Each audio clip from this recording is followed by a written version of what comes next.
today's show, our next guest was raised in a Catholic Italian family, came out accidentally through launching the first online gay dating site in the early millennium, and faced the challenges of having a family within a same-sex relationship, and still has a strong faith and believes in his God. Welcome to LGBTI Conversations, Bill Rossi. Thank you for having me, Anthony.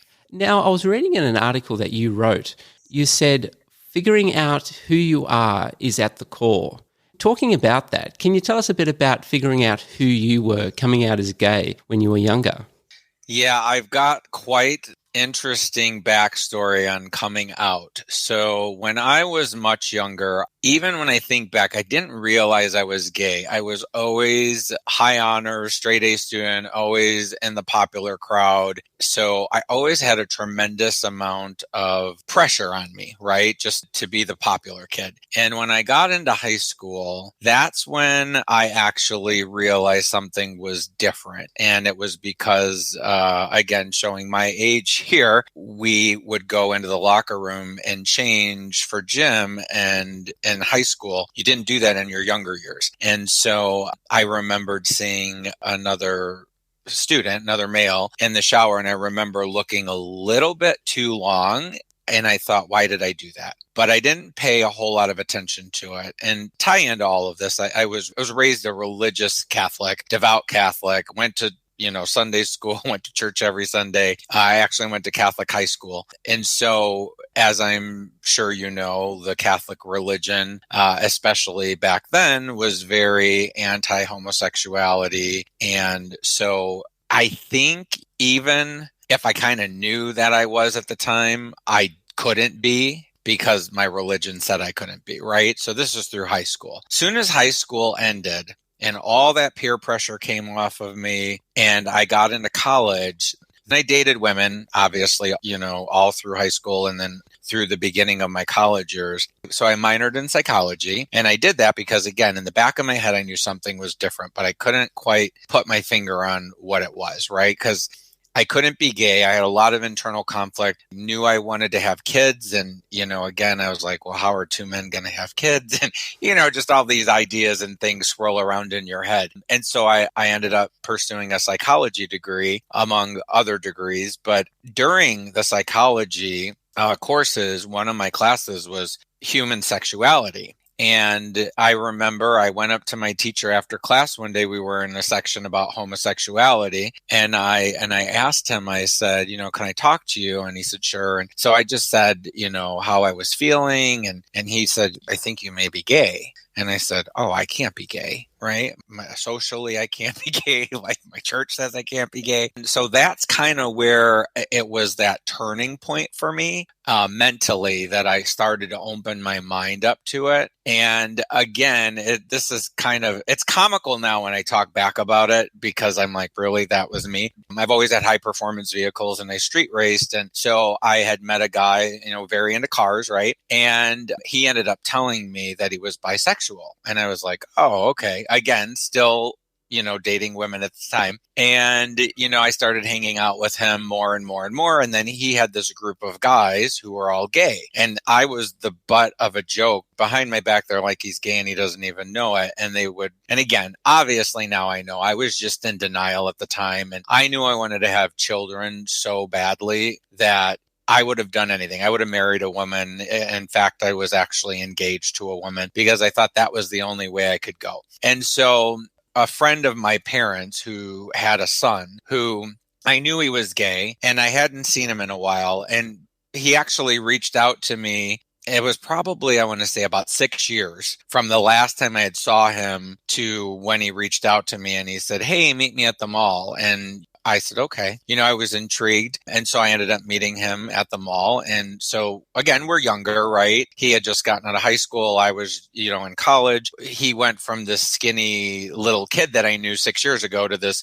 6'2", 220 Abercrombie and Fitch model. And I was like, oh, that was my first boyfriend. And we ended up, I like to just say, I knew the difference between love when I was with him, because when I was with women, I cared for them and I loved them. But when I was with him, my entire day started on him. My day ended with me thinking about him, and I would have jumped in front of a bullet for him without blinking an eye. So that's when I kind of started to come to terms with myself on that I was actually gay. So that was my journey. Now, my coming out story is even more comical and stupid now that I have to talk about it. So I was with him, and of course, I'm Italian, again, very religious family. So I couldn't come out to anybody because, it would have been really, really bad, right? Especially at that age. So when I graduated college, I worked for an investment firm, and we owned a bunch of businesses. And one of the businesses we owned was the biggest traditional dating service. And the investor wanted to start a gay version of that company. Well, he was straight. And so I was the asset manager and I ran all of the companies. So from an authenticity standpoint, I had to be the owner, right? Because I was gay. So I was interviewed, and it was the first of its kind,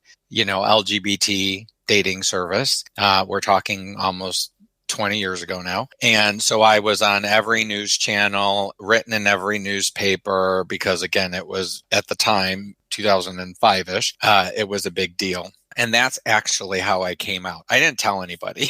They all found out by seeing me. And I thought I was still young. I was in my 20s, and I'm like, oh, I'm going to fool everybody. I'm just going to say this is business related and nobody's going to know. And again, it wasn't met with positivity. So some very, very close family members, an aunt and an uncle of mine, the aunt said I was a disgrace to my family. My uncle wouldn't even talk to me anymore, wouldn't step foot in our house if we invited him to like our kids' birthdays or anything. So it was really bad. I actually had another situation with a cousin, again, very devout Catholic. And so again, I was, how could I do this to the family? And when her father passed away, you go through the procession line, right, to pay your respects. And her brothers, I gave them all my condolences. And when I got to her, she looked down and put her arms at her side and wouldn't even acknowledge me standing in front of her. So, I did deal with some really bad things when this all happened. Again, it was elevated, right, or escalated because I did it on a public level, right, being on TV, being written about in these newspapers. So it was just embarrassing. So that was my coming to terms with being gay, and then my coming out to my family and friends.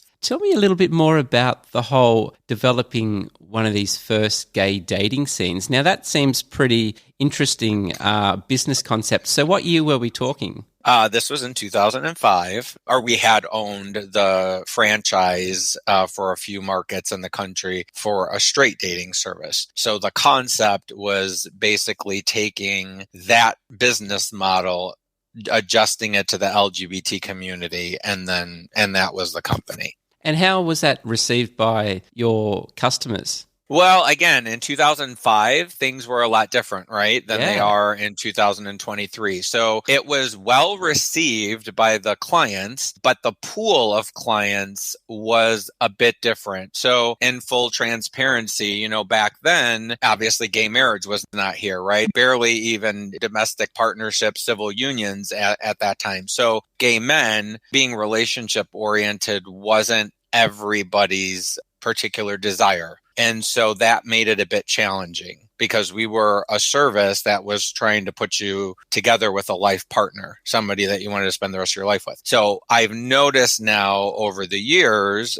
because I'm still involved in the straight dating service, which now caters to the LGBT community, that there is more people now because we've been afforded more of the same rights, if you will, being married. And so maybe some people who prior to gay marriage being passed didn't think it made sense even for them to be in a long-term relationship. And now that they can, and it's acknowledged federally, I think that's probably switched some people's viewpoints, as well as being able to have kids. That's technology and medical procedures and so forth that made it a lot easier for people of the same sex now to have their own children. So a lot's changed in that time frame. So it was well received for the small portion of the community that wanted it at the time. Obviously, now it would be a much different situation. Because that was before apps as well. So I was thinking along the lines of, it's basically a hookup app. but you were actually trying to No. sell the Real relationship. matchmakers. Yeah, wow. Yeah, this is real matchmakers matching people, no computers, no algorithms. That's just a sign of the times, isn't it? And I suppose there's a lot more now that are around like that. But as you were saying, back then it was the forefront. It was a different landscape. Yeah, it was a lot more challenging. And here's the other thing. So we did try that venture out for a very short period of time, and it just was really hard to make it a business, a running business within one market. So in the straight community, you don't have to deal with tops, bottoms, feminine, masculine. All of that stuff matters in the LGBT community. But in the straight community, it's not factored in as much, if you know what I mean. Yeah. That made matching people on the LGBT side extremely difficult because you're now taking your pool of people and you're compartmentalizing it down to much smaller subgroups. And again, in the heterosexual side, which again, the other business I'm involved in has been around 33 years now. It's just not as complicated. I can see that. You were before your time, well and truly. So it's Pride Month over in the US. Can you tell us some of the activities that happen over there during Pride Month? I mean, it's a celebration. There's a lot of different things that go on. There's obviously pride parades, right? Those happen all over the country at different points during the month of June. There is a lot of advertising that goes on from companies that are trying to work with diverse businesses during that month, right? A push to show support and allyship for the LGBT community. There's a lot of networking events, social events. It's just a time of celebration. But I have to be honest with you, like one of the things I actually went to a LGBT event with the Illinois Task Force, which I'm part of, and one of the speakers made a really good, and it really did change my mindset on this. And I actually am a co-owner of a handful of businesses, of which a few of them are NGLCC certified. So in the US, the NGLCC is the National Gay and Lesbian Chamber of Commerce. So that's a national certification, a diverse certification. It's an LGBT-owned business, and it's certified through the NGLCC. And so it affords you opportunities with companies that want to work with diverse suppliers. So very big companies, American Airlines, United Airlines, Chase Bank, Goldman Sachs. So the thing we noticed in these handful of businesses is that one of our companies is a popcorn company. It's Epic Gourmet Popcorn. And we noticed that everybody wants to do business with us during the month of June. So guess what? Out of the 12 months of the year, guess what our busiest month is? Because we're the nation's only certified LGBT business. So we get really busy. And the speaker at this event said, we're gay 12 months a year. You shouldn't only be buying from us during the month of June. And it really, really resonated with me because I never thought about it before. But I've got 5 years now with this one company in particular where every June, this is the only month some of these big corporate companies come and purchase product from us. So now what I'm trying to do is in that specific company is actually try to work with our corporate clients. And again, they're very big Fortune 500 clients. We've worked with Disney, we've worked with Hulu, again, Chase, Goldman Sachs, UPS, FedEx, but now trying to get them to use us during other months of the year, not just during June. That's interesting you say that because it seems like over the last few years, being involved with a Fortune 500 company and a Mardi Gras or a Pride Month is good business now. They're all trying to get on board. It's the same over here. We just had World Pride last year, and the amount of corporate companies that clamor on board to say, hey, we're friendly, basically sell their products to our community is amazing now. But as you say, we're gay 24/7. We run gay businesses 24/7. You don't need one time of the year to work with us to show your support. Correct. It should be all year round. 100%. And again, this just happened 2 months ago when the speaker said it. But like I said, and so now, again, I'm trying to make change. And so this is educating those companies because it kind of, when I sat back and thought about it, I was like, yeah, like you're only supporting us during this month. We need your support. We're a small mom and pop business. We need your support the other 11 months of the year. It's so true. And it's not just a brief, oh yeah, we've supported you for 4 weeks and we can go on and buy our products from somewhere else. So obviously they're using, in your case, that particular business, popcorn. So they're obviously getting it from other suppliers during Correct. the other times. So it's support you all the time. Exactly. I mean, they're having corporate events and meetings and doing all sorts of things all the other months of the year, corporate gifting even. But yet we're only called for their Pride events in June. This is now a new mission for me in business, is to try to educate our clients on we're here all year round, not just this 1 month. And you're pretty successful in business. You've spoke about a few of your businesses that you do run. So how do you find being openly gay in the business world? In current time, I don't find it much of an issue. I'm a different person than I was, 15 years ago. It was a lot more challenging then. Always been involved in a lot of businesses, not necessarily owning them, but being involved because I worked for an investment firm and we owned a lot of different companies. And so I met a lot of different people and tended to keep my private life private. And I didn't talk about being gay because in one of the businesses that I am a co-owner of, dealt with a lot of type A personalities. They always assumed because I have kids that I was straight and had a wife. And I would notice that when they found out I had a partner, these gentlemen would always change their behavior towards me. And that used to bother me. And then I started talking to other LGBT people that I knew and they felt the same way. Now, again, that was 15 years ago. Now I am who I am. I have a much different attitude. Even 5 years ago, to be quite honest with you, our NGLCC certification, we did not tout it. We kind of hid it on our website even. We didn't lead with it ever. And then we came to the realization, you know what, if you don't want to do business with us because we're a gay owned and operated business, I don't want to do business with you either. So again, it's been a big mindset shift and over the past 5, 6-ish years. I find that very interesting. You were saying because you said you had children. In my case, I say I have a partner. People in the business world automatically think that it's a woman or you're married to a woman. They don't actually think outside of the box, which is quite strange. Even today, I'll say partner and people will still go, what's her name? And then you've got to do that whole coming out again. But it would be the same thing as saying, I have children. They'd automatically think, what's your wife's name? Yeah, it happened all too frequently. Now, usually I will lead with my partner, John, or you know what I mean? So people know pretty much right off jump that I am part of the LGBT community. Yeah, it's very interesting. And you have to, even today, like we've come a long way, but there's still little things like that where you're constantly still coming out, or you've got to actually state that my partner, XYZ, male, and people will kind of go, okay, it becomes very awkward. And I notice that my business dealings especially, that still kind of keeps coming up. And it's like, really? Like, are we still there? Like, think a little bit more openly.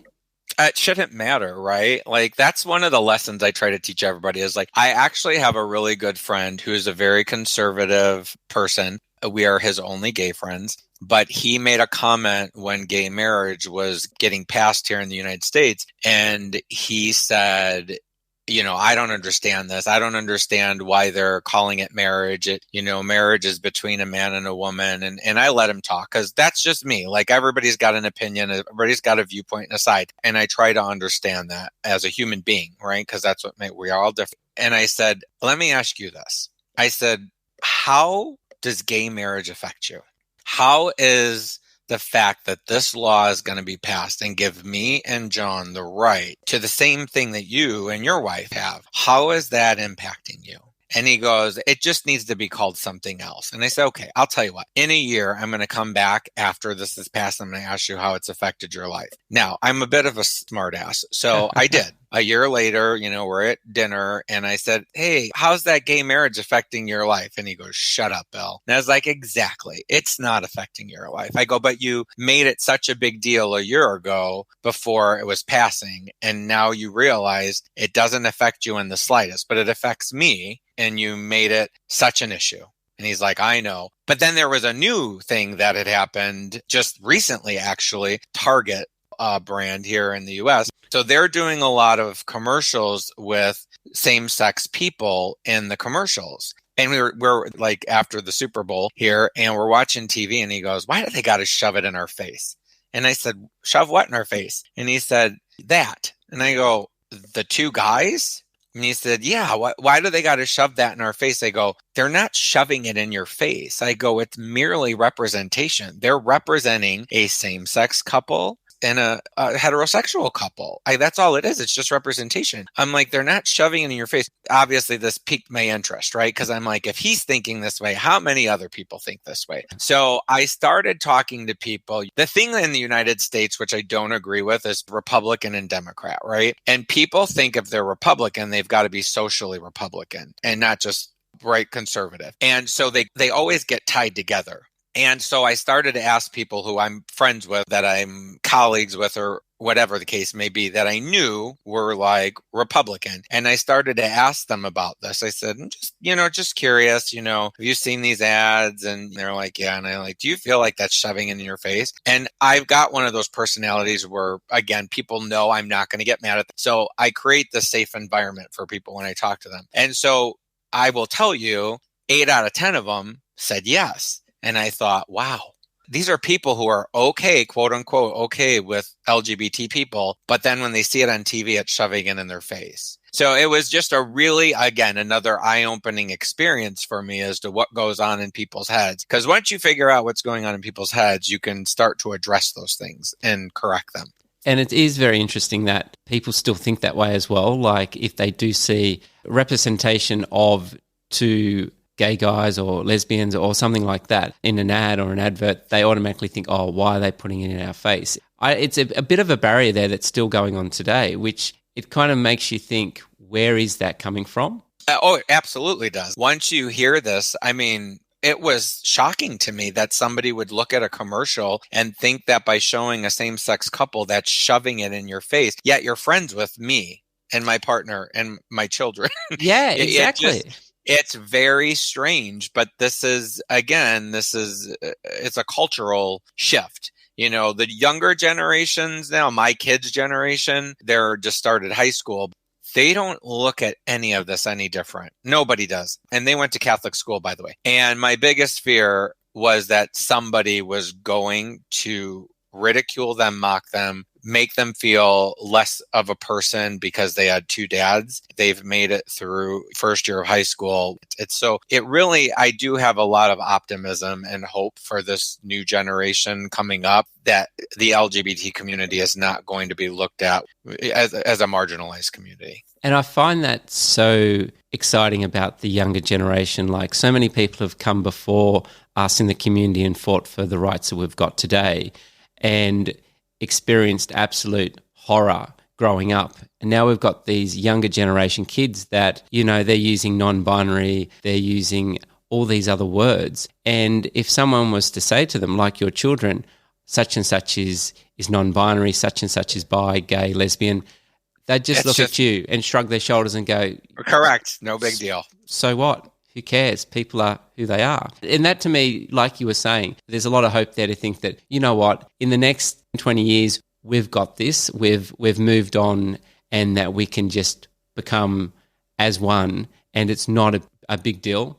Yeah, I mean, that's one of the reasons that I actually started to get so public. I'm on the United States Chamber of Commerce Small Business Council, and I was told that I'm the first openly LGBT member of the council.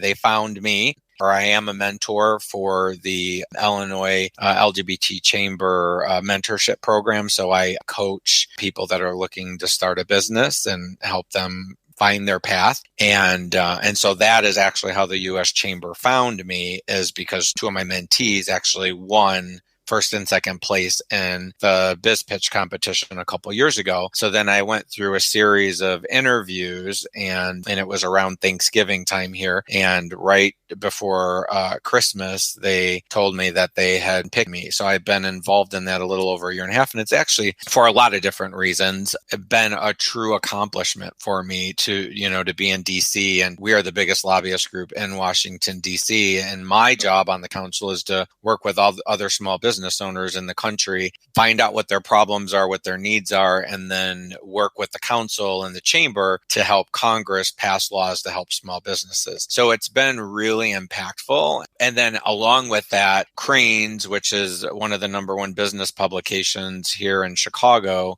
named me LGBT Executive of the Year 3 years in a row, which was another notable accomplishment. I actually got a Who's Who in America award last year, which was another cool thing. But 5 years ago, pre-COVID, I was talking to somebody at a restaurant, and somebody overheard me from another table who happened to own a social media agency. And she heard me talking about my coming out story to the person I was with. And she nicely interrupted and gave me her card and said, "Would you mind calling me?" And I called her, and she said, "I really think you have a really great story. I think you can help a lot of people by telling your story." And I was a very personal type individual. I didn't put anything on social media ever. And so I ended up having a conversation with this woman, and she had convinced me, you really need to, be your true authentic self and tell your story. I think you could help a lot of people. Now, a sad story that ties into all of this, which was really the catalyst for me doing that, is I'm a co-owner of a handful of businesses, and I'm involved in about 15 total. And so I'm always very, very busy. And I had a friend of our son who thought he was gay. He was in high school, and he had told his mom, again, Italian family. So he was struggling with whether he was or wasn't gay, knew he wanted to have kids, kind of similar story to mine. And he was interested in a boy, and he kept wanting to talk to me. And the mom had told us, hey, he wants to just talk to you and talk about life. And unfortunately, I didn't make it a priority at the time. And I was busy with work. And this young man ended up taking his own life. And I have lived with this since that happened. And I always felt, if I would have met with him, would he have done that? Would life have been different? It sits on my shoulders always. And so when this woman asked me to create a personal brand and put myself out there, I thought, okay, I owe this to him. And so I did. And believe it or not, within 6 months, my Instagram grew very, very quickly, ironically, because of Perez Hilton here in the United States, because he commented on something I commented on. And so then everybody, I think, just was intrigued by, who is this guy that Perez Hilton just talked to? And then all of a sudden, the next day, I went from 200 followers to almost 5,500 followers on Instagram. It was quite crazy. But then I started getting all these messages from people around the world telling me how my story inspired them, and I've written some blogs. And so that's when I knew, I'm going to make an impact here inadvertently, just by them reading my story. We had our own 2 kids, right? I've been in a 23-year relationship. We live in a red state, and, I just do things that you wouldn't normally think an LGBT person would do. And I find that honorable in the fact that what you're doing it for is more or less the same reason that we do LGBTI conversations.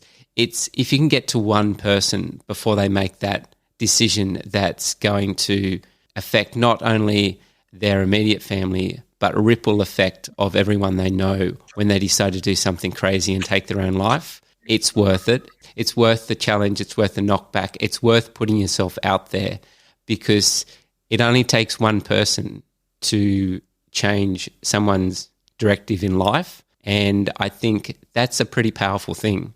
100%. And I was that kid. I mean, when I was younger, I did have a couple weak moments, I call them, with thinking about suicide, because again, I was raised very religious. It was ingrained in my head that, homosexuality is a sin and you're going to go to hell. And I'm still very religious, but I know that God created me, and God created all of his children, if you believe in God. And so if he made me this way, because I didn't pick this wasn't a choice for me, this is the way that I was born, then that means he made me this way. And so I've come to terms with all of that. But, it was very difficult. I didn't think I'd be able to have kids. I wanted to have kids. And you just go through those challenges, and you think that's the way out.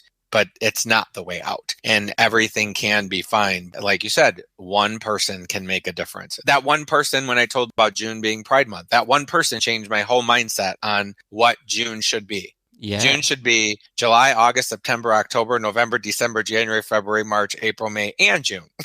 Exactly. So how do you reconcile religion with being homosexual? Now, that's a pretty hard crossover there to do. I think a lot of people within the community, they've either grown up religious and through whatever they've departed ways because it wasn't a natural pairing. How do you deal with that? I believe in God, and if He created everyone on this earth, I was one of them, and this is the way that He made me. So again, remember I mentioned earlier, I don't judge people.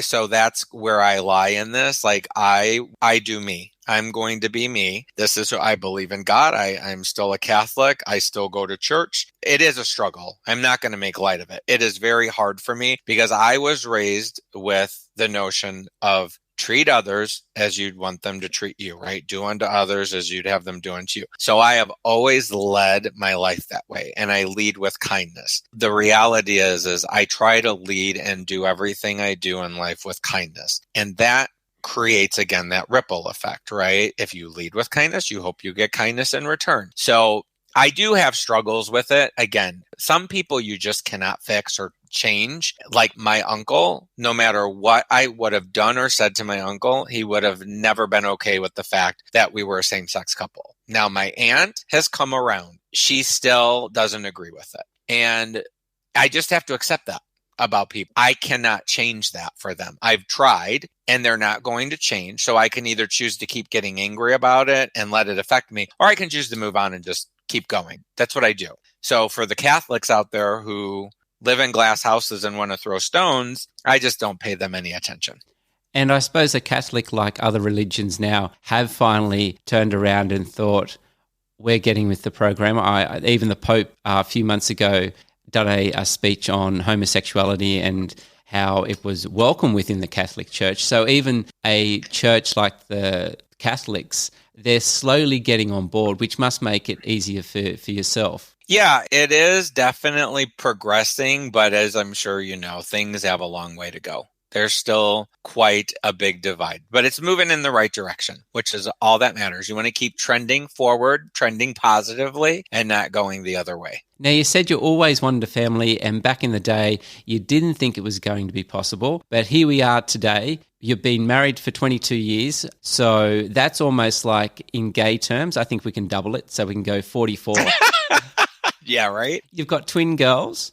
I do. So when I started, so remember I told you about my first love, my first true love, the one that when I realized I was gay. So when I started dating after that, when we broke up, one of the first questions when I would go on a date with a man is, do you want to have kids? And if they said no, the date was over. Wow. At least in my head, because that was the one thing that would have pushed me back to being with a woman and faking it and to make it, because I wanted kids and I didn't want the fact that I was gay to stop me from having not only children, but my own children. Like I wanted to have my own biological child. I asked everybody and obviously, my partner now, John, he said yes. And, we went through gestational surrogacy and a friend was the egg donor. And then we had a surrogate who carried the baby for us. And then it was my sperm. And we happened to get a BOGO, a buy one, get one free, because the egg split and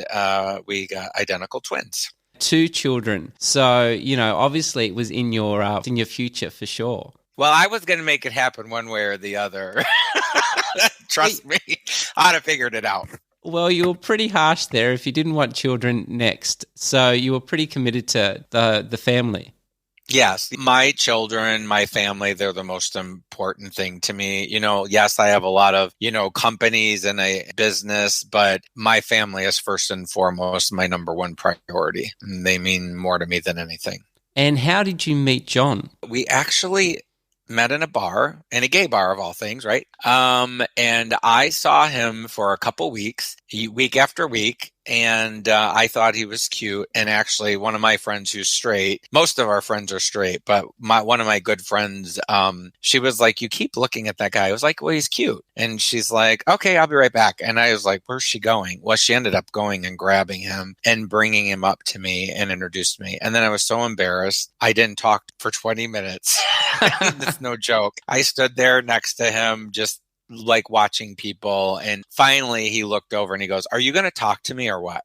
There, and that was it. And then we went out on a date, and the very next day, and here we are 23 years later. It's sometimes in a relationship, the whole love at first sight isn't a thing. And it's funny, the more I talk to people about people who are in long-term stable relationships, that Cupid's arrow, love at first sight, was never really a thing. It just happened, and for some reason, it's built these incredible long-term relationships. So I think it's more you get to know the person, or I'm not sure, but it is interesting what you say. It's not always, "Oh, this is it. I've got to be with this person for the rest of my life." It just evolves and becomes this great long-term thing. Yeah, we complement each other we're very similar in some aspects, right? Like the friend piece of it. It's funny. A lot of people will joke. They don't mean it in a bad way, but they'll be like, "He's like the mom and you're like the dad," because we both serve that role, if you will. Like he cooks and, he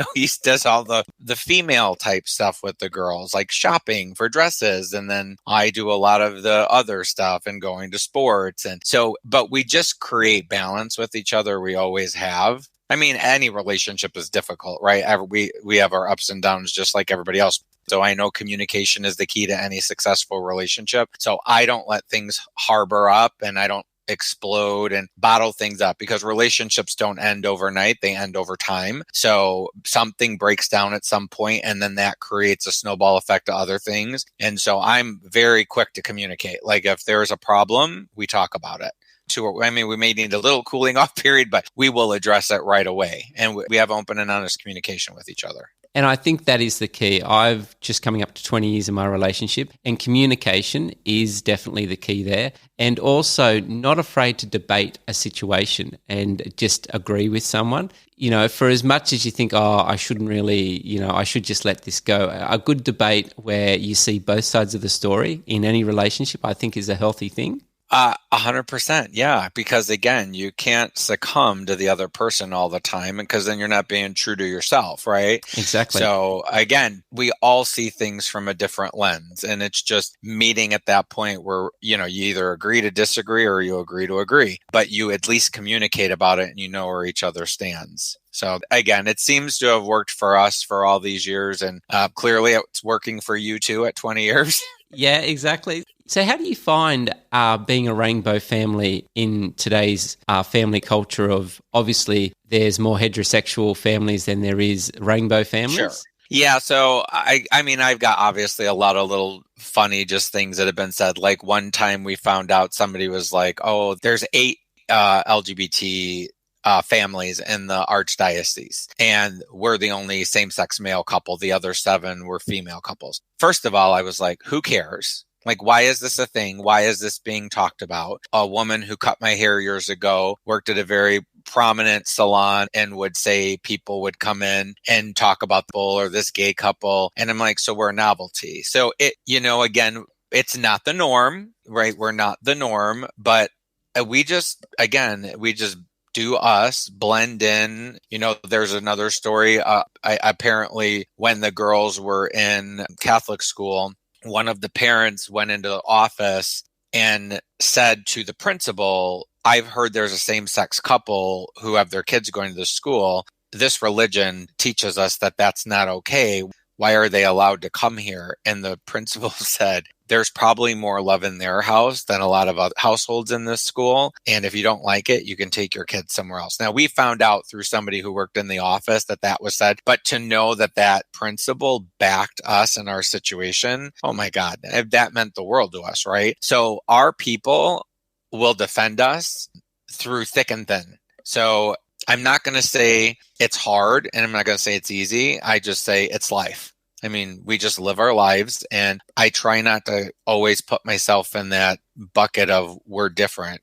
we're not the norm, but we're normal. Exactly. And I think too, over time, you forget. I know with myself, I'm oblivious to it now. Like, I just see it as normal. It's normal for us. And as society evolves and matures, they become more normalized with it as well. So we can all move on together. Yeah. Society is slowly getting to the point here. Again, we live in a red state, right? So it's a little bit different here than in a blue state in the US. Again, tends to be democratic, tends to be more welcoming to the LGBT community. The red states tend to be not so welcoming and some anti-LGBT laws and so forth. If everybody led with kindness in what they did, the world would be a much better place. So very true. Now, where do you think the US stands on LGBT rights today? There is a lot of difference of opinion right now. There is some strongholds.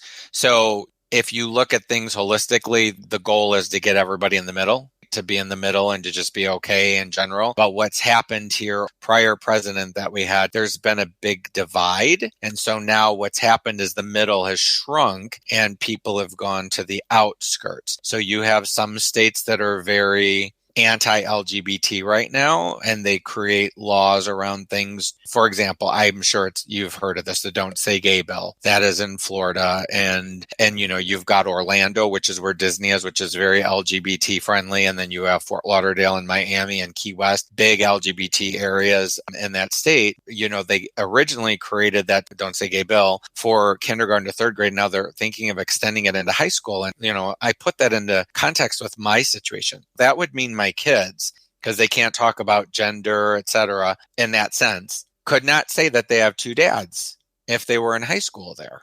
So there's people literally moving from that state right now because they don't want to raise their children in that environment because of what's going on. To answer your question, it is definitely 10 years ago, a lot of people were more meeting in the middle. And now there's this definitely a strong divide, right? Either you're on the right or you're on the left. And now states are now starting to follow suit and following that far right, far left. So it's basically underlying you're not welcome here or you are welcome here. And then it's going to force people to start who can do it to move. It seems like a legacy of a former president that we shall not mention, who loves to divide and conquer, is still living on. It's definitely coming through in other people. Yeah, it's really tough to see.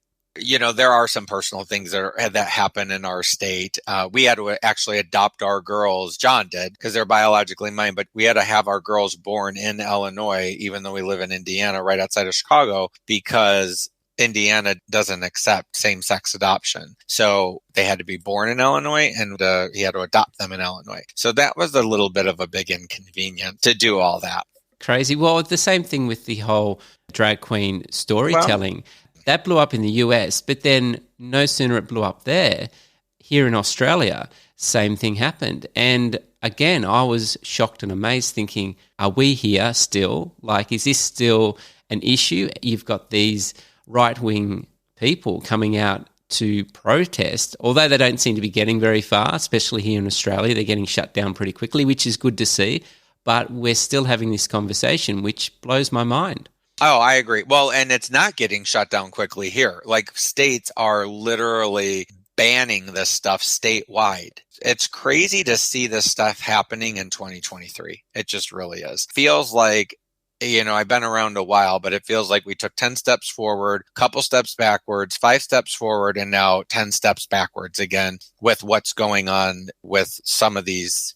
And transgender is a big target now. So before it was gays and lesbians, and now they're kind of being left alone. And now it's transgenders who are getting a lot of negativity in the US. And I think it's time for the community, as you were saying, the gay, lesbian, we've had our time. We're getting pretty well accepted now within most communities. It's time for us to get behind the transgender community and support them and get them up to where we are now, because it's a struggle for them, and it shouldn't have to be. We shouldn't be having this conversation, as you were saying, in 2023. It should just be accepted. Yeah, you're right. I throw my hands up sometimes. I'm like, really? Like, how are we still here? So where I go back to just hope new younger generation is going to fix a lot of this in the future.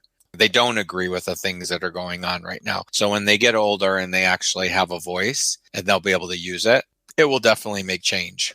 Exactly. Those younger generations, your daughters and other children from within that generation or a little bit older, they're going to be the ones that I think are going to make difference, not only to our rights as LGBTIQ plus community, but also global warming. And there's so many other things that unfortunately generations previous and our generation just can't seem to get right. But I think there's real hope in the younger generation coming through for sure. Do agree with that wholeheartedly. I'm excited to see how the world will be different. In the meantime, I'm going to keep doing my best to try to help people in the community and people outside the community understand.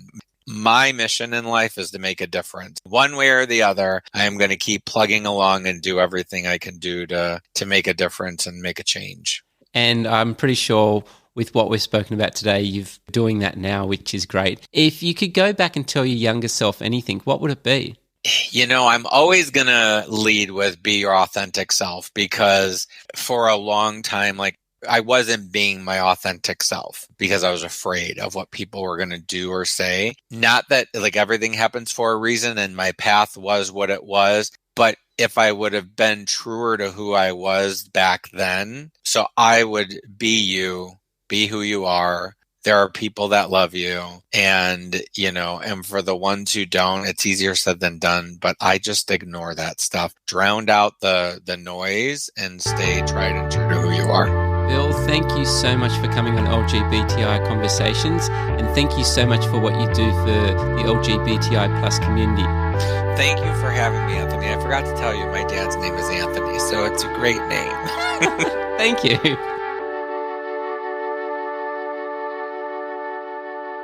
If you love listening to LGBTI Conversations, make sure to follow. This will help other people find us much easier. And also, make sure that you never miss out on an episode. Thanks for listening to LGBTI Conversations with me, Anthony Doik.